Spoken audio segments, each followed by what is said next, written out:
안녕하십니까. GMS 플렉스 대표 조창호입니다. 오늘은 2025학년도 대일외고 2단계 면접에서는 도대체 어떤 문제가 나올 것이고 어떤 식으로 준비해야 될지 과거의 실제 대일외고의 면접을 분석해서 하나씩 설명을 드리도록 하겠습니다. 일단 대일외고의 면접의 특징부터 알아보겠습니다. 대일외고의 면접의 특징은 가장 중요한 거죠. 교과 면접을 직접적으로 물어보지 않습니다. 교과 지식을 직접적으로 물어보지 않는다는 거죠. 예를 들어서 수동태가 뭐냐, 현재 분사가 뭐냐 이런 식으로 직접적으로 질문하지 않는다는 겁니다. 하지만 자기소개서의 내용 중에 교과 내용이 있다면 그것의 진위 여부를 밝혀야 되기 때문에 그런 경우에는 질문을 직접적으로 합니다. 예를 들어서 중학교에 자기주도적으로 학습을 하면서 피타고라스 정리를 내가 증명을 여러 번 해봤다. 여러 가지를 해봤고 나만의 어떤 증명 방법을 발견했다라고 한다면 그것이 정말로 한 것이 맞는지 진위 여부 차원에서 직접적으로 질문을 하게 되는 거죠. 영어 공부를 하거나 사회 공부를 하거나 국어도 마찬가지죠. 그런 과정에 대해서 교과 과정이라 하더라도 자기소개서에 작성한 내용은 학업 역량을 보여줄 수 있는 내용이라면 직접적으로 질문을 하게 됩니다. 그러니까 자기소개 쓸 때 실제 학업 역량을 보여줄 수 있는 그런 내용을 바탕으로 작성을 해야지 자기소개서에서 그냥 예를 들어서 그냥 스터디 플랜을 만들어서 플랜에 맞춰서 공부를 했다라고 하는 거는 학업 역량을 직접적으로 보여주는 사항이 아니라고 생각됩니다. 그냥 공부한 내용은 맞지만 그걸 통해서 어떤 학업 역량이 올라갔는지를 정확하게 설명해 주어야 한다는 내용이 되겠습니다. 자, 두 번째로는요. 면접에서 영어로 질문하지 않습니다. 외고인데 영어로 질문하지 않냐라는 질문이 많이 있지만 외고에서 서울 지역의 외고는 영어로 면접을 하지 않습니다. 실제적인 면접은 세 번째에 나오죠. 자기소개서와 생활기록부 기반으로 질문을 출제하게 됩니다.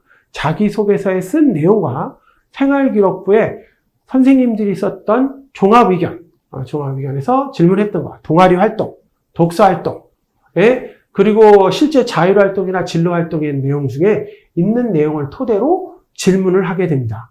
선생님들이 그렇게 써놓기도 하죠. 이 친구는 창의력적인 학생이다 라고 한다면 창의력적인 요소가 어떻게 된 건지, 배려나 협력이 남들과 탁월하다 그러면 어떻게 그런 건지에 대해서 직접적으로 질문을 할 수 있다는 내용이 되겠습니다. 동아리 활동 내용도 궁금하다면 질문을 하겠습니다. 그리고 공통문항이 출제되지 않습니다.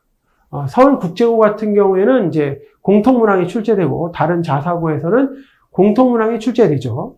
과학고도 마찬가지고요. 하지만 외고, 서울외고에서는 공통문항이 출제되지 않고 개별 문항으로 모든 학생이 다 다른 질문을 한다는 겁니다. 모두 다른 질문이고 실제 내용이 자기소개서와 생활기록부에 있는 내용을 토대로 실제 질문을 한다는 내용이 되겠습니다. 실제 면접위원은 전형위원이 3명이고요. 그리고 6분간 질문을 하게 되는데 실제 전형위원들 3분을 우리가 분석해 보자면 실제 이 친구의 학업 역량을 보아야 되기 때문에 수리나 과학에 관련된 부분이라든지 인문이나 사회에 관련된 선생님들과 교육청에서 파견 나오신 분하고 해서 총 3분이 이렇게 면접을 진행하게 되고 시간은 6분 내외로 진행하게 됩니다. 면접 문항 수는 실제 10문항 내외라고 생각을 하시면 되겠습니다. 꼬리에 꼬리를 무는 질문도 있기 때문에 실제 10문항이 한참 넘는 경우도 있습니다. 답변하면 그런데 그게 왜 그러냐 이렇게 물어보기도 하거든요. 그런 경우에는 실제 10문항이 훨씬 더 넘는 경우도 있겠습니다. 자, 실제 대일외고 면접에서는 진실성, 실제적으로 한번 살펴보겠습니다. 여기 보이는 대로 가장 중요한 게 진실성, 그렇죠? 성실성, 인성을 고루 평가하지만 가장 중요한 게 뭘까요? 가장 중요한 것은 학생의 학업 역량을 보여주는 겁니다. 학업 역량. 얼마나 공부를 잘하고 실제 능력이 있는지를 보여주는 겁니다. 실제 이런 생각을 한번 해보시면 됩니다. 실제 고등학교 1학년 수능 모의고사를 봐서 데일에고에서 발표를 합니다. 우리는 수능 모의고사에서 1등급 정도 되는 친구들이 절반 이상 정도 차지하고 있다라고 한다고 하면 실제 외고에 입학을 해서 그 짧은 기간 동안에 엄청나게 교육을 잘해서 그 친구들이 모두 그렇게 1등급이 되는 건 아니지 않겠습니까? 그렇다면 애초에 실제 학업 역량이 있는 친구를 어떻게든 선발했을 것이라고 생각할 수 있지 않을까요? 그렇다면 우리가 자기소개서에 나의 학업 역량을 어떻게 보여줘야 되고 그 내용을 어떻게 써야 될지, 그리고 질문할 때 나의 학업 역량을 어떻게 보여줘야 될지는 충분히 알 수 있는 내용이라고 볼 수 있겠습니다. 자, 그러면 다음 면접의 구성이나 특징을 어떻게 준비할지를 알아보도록 하겠습니다. 자, 면접은 답변보다는 논리적으로 답변해 줘야 합니다. 그냥 말을 너저분하게 많이 한다고 해서 좋은 점수를 받는 게 아니고, 실제 예를 들어서 우리가 이렇게 생각을 해볼게요. 만약에 언어 위에 수학이나 과학 같은, 예를 들어서 융합해서 공부한 적이 있다면 어떻게 했는지 설명해 봐라 라고 한다면, 그거를 이렇게 저렇게 얘기하는 것이 아니라 수학의 어떤 요소와 과학의 어떤 요소, 예를 들어서 수학의 이차함수와 과학에서 말하는 이렇게 위치 에너지나 운동 에너지에 해당하는 역학적 위치 에너지하고 이차함수를 연계해서 설명할 수 있지 않을까요? 그런 내용들을 논리적으로 답변할 수 있어야 된다는 거고요. 키워드를 떠올리며 말해야 됩니다. 그러니까 먼저 딱 얘기를 했다면 융합이다, 융합에 대한 거, 창의력이다, 그 창의력이라고 하는 키워드를 떠올리며 거기에 어떤 요소가 내가 설명해야 될지 생각한 다음에 순발력 있게 답변을 해줘야 됩니다. 예를 들어서 생각하느라고 몇 초 이상 끌게 되면 다음 질문으로 넘어가기 때문에 순발력 있게 답변해야 되고, 답을 먼저 하고 왜냐하면을 표시해야 됩니다. 저는 무엇이라고 생각합니다. 왜냐하면 무엇입니다. 만약에 예를 들어서 다문화 학생들에 대해서 어떤 식으로 도움을 줘야 된다고 생각합니까? 라고 하면 다문화 학생들과 가장 중요한 소통이라고 생각합니다. 왜냐하면 무엇이기 때문입니다. 이런 식으로 두 가지씩 표현이 가장 중요한 요소라고 보여집니다.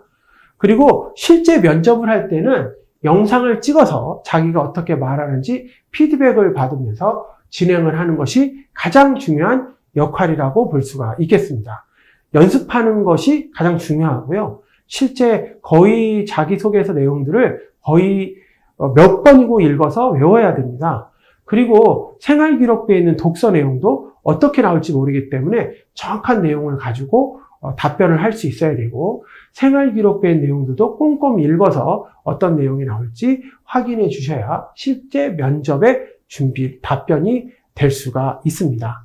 자, 그러면 어떤 식인지 한번 예를 들어 보겠습니다.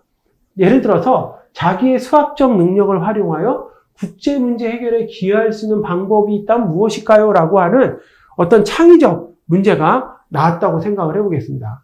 이런 거는 학생의 창의성이나 응용 능력, 학업적 역량, 그리고 장래희망을 어떻게 결합할 수 있는지를 묶어서 묻는 문제라고 할 수가 있겠습니다.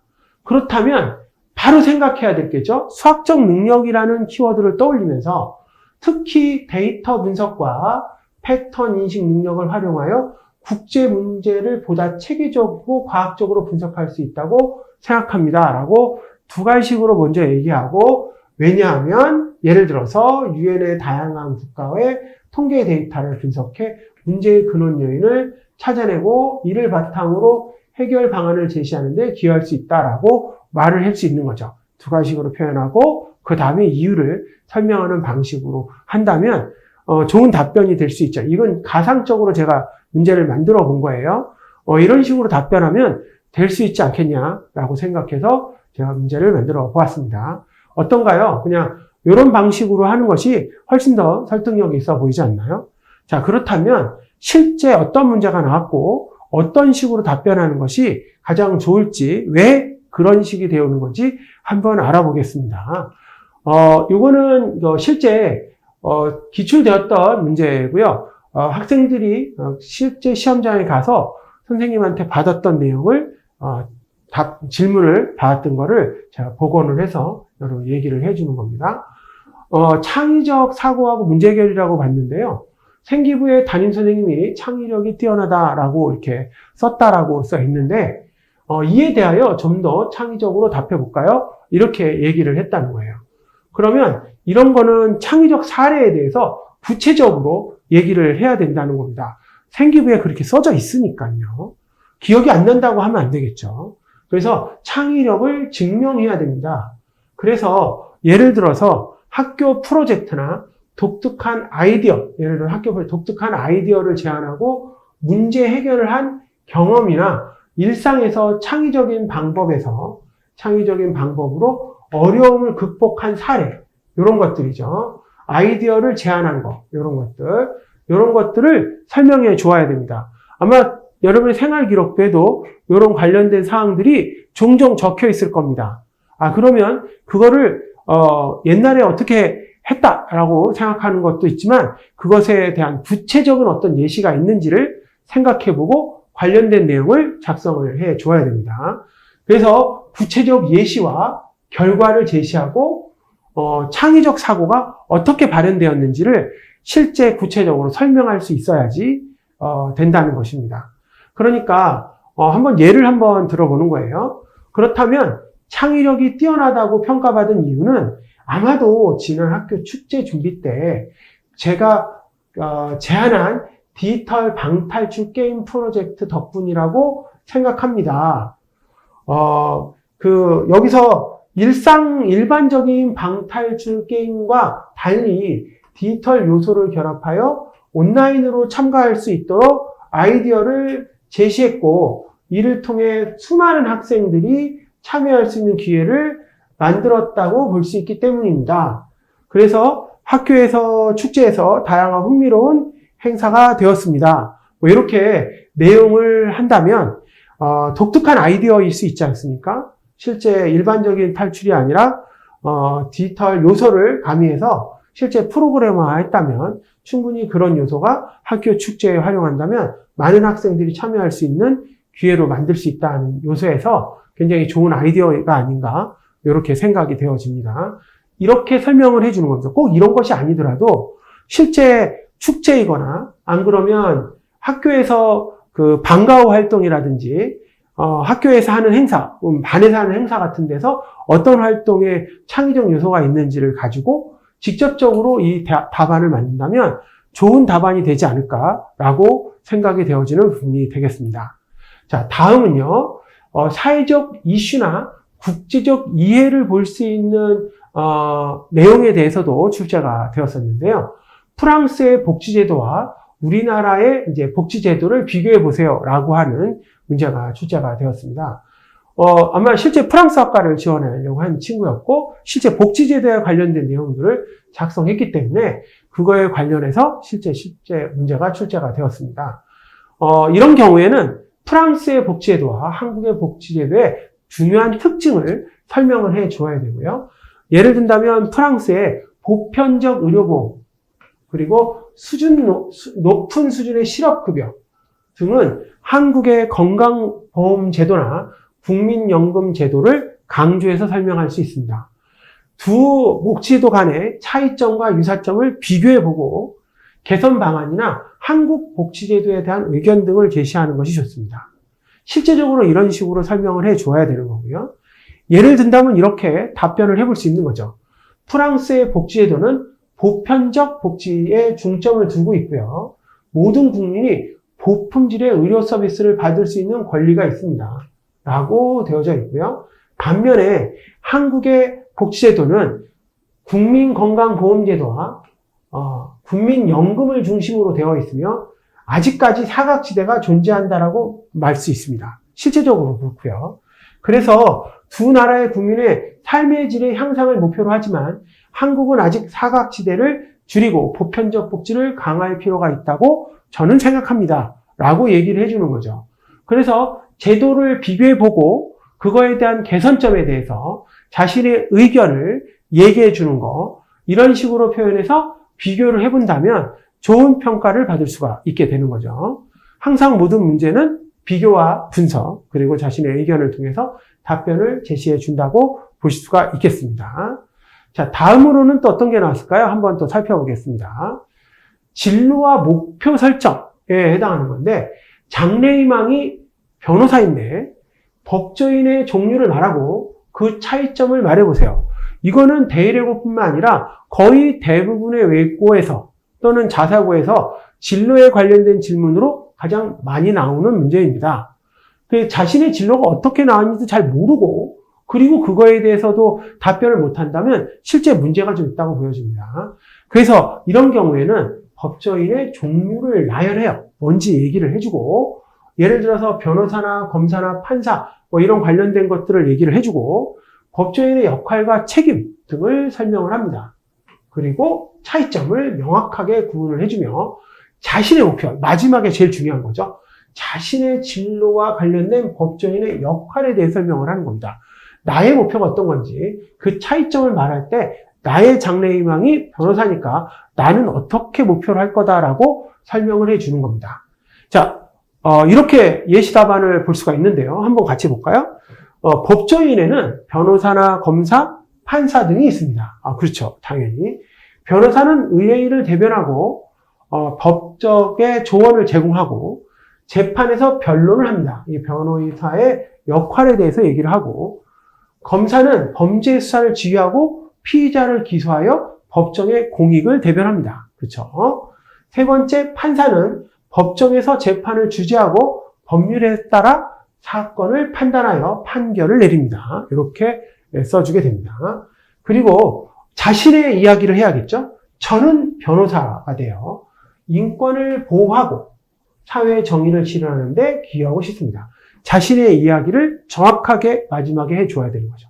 앞에 처음에 얘기했던 프랑스하고 한국의 복지에 대한 내용을 설명할 때도 자신의 의견을, 이렇게 진로를 할 때도 자신의 의견에 대해서 정확하게 표시를 해 주어야 좋은 답안이 될 수가 있겠습니다. 자, 그리고 인성에 대해서도 한번 알아보겠습니다. 인성과 윤리적 판단에 대해서도 실제 출제가 되었었는데요. 학교에서 친구가 부당한 대우를 받고 있다면 어떻게 대우할 것인가 라고 하는 부분입니다. 이런 경우에는 부당하게 대우를 받고 있다는 것이 여러 가지 친구들이나 이런 부분에서 받을 수 있다라고 보여지기 때문에 그 상황을 이해하고 친구 입장에서 공감하는 것이 가장 첫 번째 이야기라고 볼 수가 있겠습니다. 자, 친구와 대화를 나누고 그들의 감정을 듣고 지지해야 됩니다. 그리고 상황의 심각성에 따라 적절하게 학교 관계자나 상담사에게 도움을 요청해야 되겠죠. 선생님들이나 상담 선생님한테. 문제를 해결하기 위해서 적극적으로 나서되 상대방을 비난하거나 해서는 되지 않는다라는 겁니다. 그래서 이런 경우에는 제일 먼저 할 일이 뭘까요? 저는 먼저 친구하고 대화를 나누어 상황을 이해하고 그 친구가 어떤 감정을 느끼고 있는지를 들어볼 것입니다. 상당히 중요한 내용이죠. 이런 걸 한 다음에 학교의 상담사나 선생님들에게 문제를 알리고 도움을 요청하겠습니다. 이렇게 하는 거죠. 친구가 더 이상 부당한 대우를 받지 않도록 도와주며 필요한 경우에 중재자가 돼서 양측의 갈등을 해결하려고 노력하겠습니다라고 설명하는 거죠. 중요한 건 학생 입장에서부터 가장 중요한 건 본인이 나서서 모든 걸 처리하려는 게 아니라 학교의 관계자나 상담사에게 도움을 요청한다는 것이 가장 중요한 요소라고 볼 수가 있는 거예요. 이런 것들을 가지고 실제적으로 인성에 대한 판단을 진행을 하려고 합니다. 이렇게 기출되었던 문제들을 살펴보았는데요. 실제적으로 대의래고에서 전체적으로 나왔던 문제들을 살펴보면 인성이라든지 진로에 관련된 거, 창의적 문제 해결력, 국제적 이슈라든지 이런 거에 대한 해결 능력에 해당하는 것들을 직접적으로 물어봤고요. 그리고 개별적으로 다르지만 자기소개서에 작성된 교과 내용 중에 학업 역량이 얼마나 되는지를 직접적으로 질문을 어떻게 그렇게 문제를 풀었는지, 해결은 어떤 식으로 했는지에 대해서 질문을 하게 됩니다. 그래서 실제 문제의 유형들을 확인해 볼 수 있는 그런 내용이 되겠습니다. 자, 오늘은 여기까지 실제 데일에고에 나왔던 문제와 기출되었던 문제를 어떻게 해결할 것인지, 그리고 면접에 어떤 식으로 준비하는지를 살펴보았는데요. 도움이 되셨다면 구독과 좋아요를 눌러주시고요. 다음번에는 또 자기소개서 작성이라든지 어떻게 예상 문제를 어떻게 준비하는지에 대해서도 다시 한번 말씀을 드리도록 하겠습니다. 감사합니다.